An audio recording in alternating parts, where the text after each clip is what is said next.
but it's the 11th of September, and on this day 9 years ago, I was in the military, and I didn't know what I was doing, and I apologize.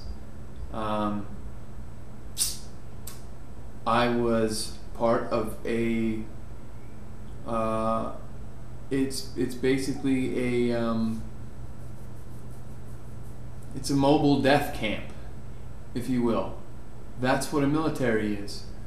Instead of rounding people up and putting them in camps and killing them, we bring it straight to their doorsteps. That's the difference. That's the only difference. At the end of the day, there are people dead for no reason. I was on a boat, and planes were taking off of that boat with tens of thousands of pounds of ammunition, and they were coming back empty. It's not a stretch of the imagination to consider that my mother is as important to me as someone else's mother is important to them. We didn't get our target. Those planes were coming back empty. That means those bombs were not aimed at our target. They were aimed at different targets, because with the precision of our military, they hit their target like within 6 inches or 6 feet. When it's a bomb, it doesn't really matter if it's feet or inches, as long as it's under 10. We never got our guy, but we got a ton of mothers. People who had people who they were just as important to as I am to anyone who's watching this, or anyone is to me. I was a cog in that machine. It shouldn't exist. It shouldn't exist. It breaks people.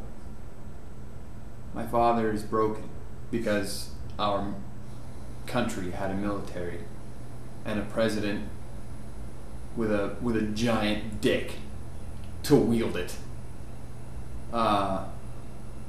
Like all presidents who go to war. Wow. America, the greatest country in the world. Nope, just the strongest military. Get your dick off the table. Idiot. Unbelievable. The youth. I have one conspiracy theory, really. They all fall into it. The old people who are dying sooner, they got something against the young people who are dying later. That's it. If you look at the world, if you look at the way we operate, it is a no-holds-bar war against young. They want the young to be as stupid as possible and as broke as possible. They want to rack up your student loans. They want you to apply for all their credit cards, and they want you to love their fancy car. It's a conspiracy, of course. The only thing that they have in common is that they're all fucking old.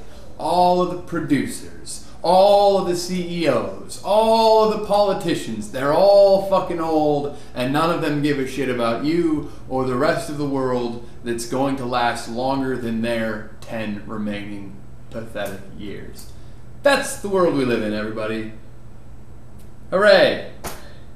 Just vote for the young guy. That's what I'm saying. I'm gonna stop rambling now. I love you guys. 9/11 is always a long day. Have you ever been at Ground Zero? Oh my God. Ask my mother what that was like. I called her, a 27-year-old grown-ass man, crying to his mommy on a cell phone. Because I don't have answers. And that's not cool with me. That makes me angry. I don't know what the fuck happened there. I don't.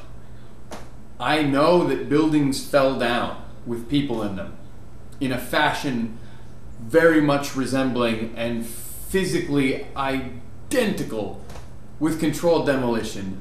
Controlled demolition, once you start just watch it and like get on YouTube and put in controlled demolition, go past all the World Trade Center stuff, and look at a different one. Look at other buildings being professionally demolished.